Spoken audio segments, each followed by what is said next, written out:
خداوند کے عظیم جلالی قادر اور مقدس نام میں آپ سب کی سلامتی چاہتا ہوں۔ میں pastor Neil Washington from rise and shine ministry.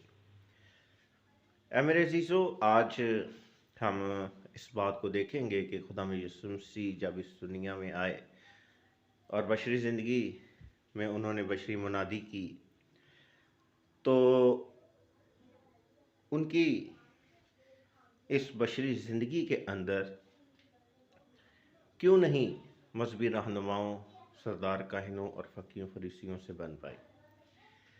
یسوع مسیح جب اس دنیا کے اندر آئے اور انہوں نے منادی کا آغاز کیا تو ان کے سامنے تین طرح کے لوگ تھے: ایک غیر اقوام، ایک ایماندار اور مذہبی رہنما۔ یسوع مسیح کے سامنے یہ تین طرح کے لوگ تھے۔ یسوع مسیح کو غیر اقوام سے کوئی خطرہ نہیں تھا اور نہ ہی کوئی مزاحمت کا سامنا کرنا پڑا، جبکہ ایماندار بھی ان کے لیے خطرے کا باعث نہیں تھے۔ لیکن جب مذہبی رہنماؤں کی باری آئی تو وہ یسوع مسیح کے سامنے کھڑے ہوئے اور یسوع مسیح کی کبھی بھی ان سے بن نہیں پائی۔ اور وہی مذہبی رہنما جو خدا کے کلام کی تعلیم دیتے تھے، وہی یسوع مسیح کو اس مصلوبیت تک لے گئے۔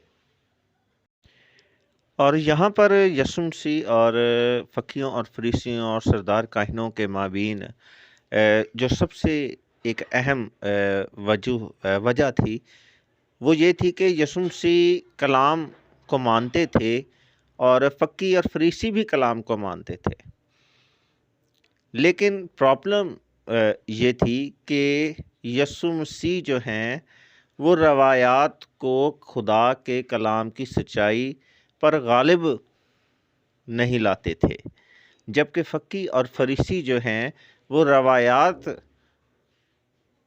کی وجہ سے جو ہے وہ خدا کے کلام کی سچائیوں کو چھپا دیتے تھے۔ حالانکہ یسوع مسیح بھی روایات اور دستور، کسٹمز وغیرہ کو مانتے تھے، اور بائبل مقدس اس بات کو بیان کرتی ہے کہ وہ یہودی دستور کے مطابق عبادت خانوں میں بھی جاتے رہے۔ یعنی دستور، روایت چاہے بزرگوں کی جانب سے ہو، روایت یا دستور کا کوئی ایشو نہیں ہے۔ روایات اچھی بھی ہو سکتی ہیں، بری بھی ہو سکتی ہیں۔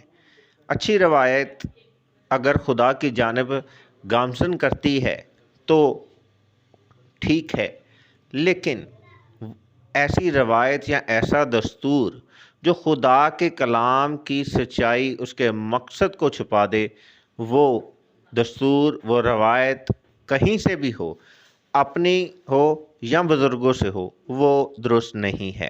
یعنی اچھی اور بری روایت یا دستور ہو سکتا ہے۔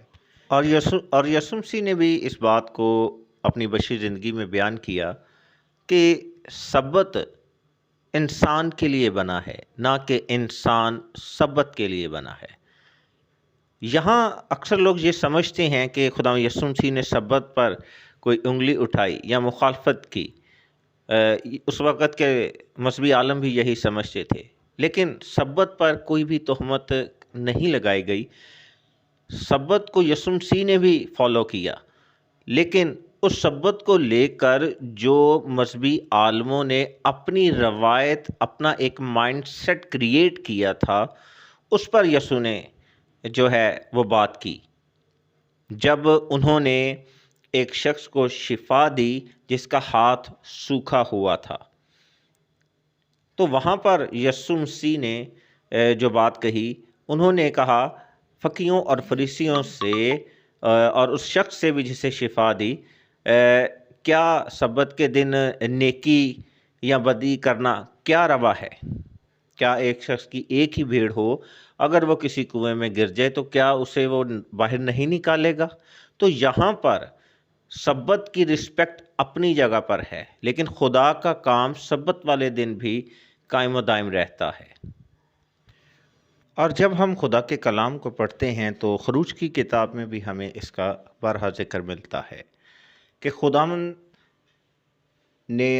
خدا نے 6 دن کام کیا اور 7ویں دن اس نے آرام کیا۔ اور مزید ہم دیکھتے ہیں کہ بائبل مقدس میں آرام کے ساتھ دوسری چیزوں کو منسلک کیا گیا ہے کہ تیرے غلام، تیرے گائے بیل جو بھی مویشی ہیں وہ بھی تیرے آرام کی وجہ سے سکونت پائیں یا آرام کریں یا فارغ رہیں۔ ہم غور کرتے ہیں کہ خدا نے جب 6 دن کام کیا اور 7ویں دن کو برکت دی اور فارغ ہوا، تو وہاں پر خدا نے اپنے کام کو مکمل کیا اور آرام اس صورت میں پایا کہ اس نے اس دن اپنی تمام بنی نوع انسان کے لیے ان تمام چیزوں کو قائم کیا، تخلیق کیا، اس نے خلق کیا تاکہ نسل انسانی آرام پائے۔ تو یہاں پر بھی خدا کا فارغ ہونا اور آرام کرنا اور برکت دینا انسان کے ساتھ جڑا ہے، اور انسان کا آرام خدا کے ساتھ جڑا ہے، کیونکہ اسی نے اس کے لیے تمام چیزوں کو تخلیق کیا، فارغ ہوا اور آرام کیا۔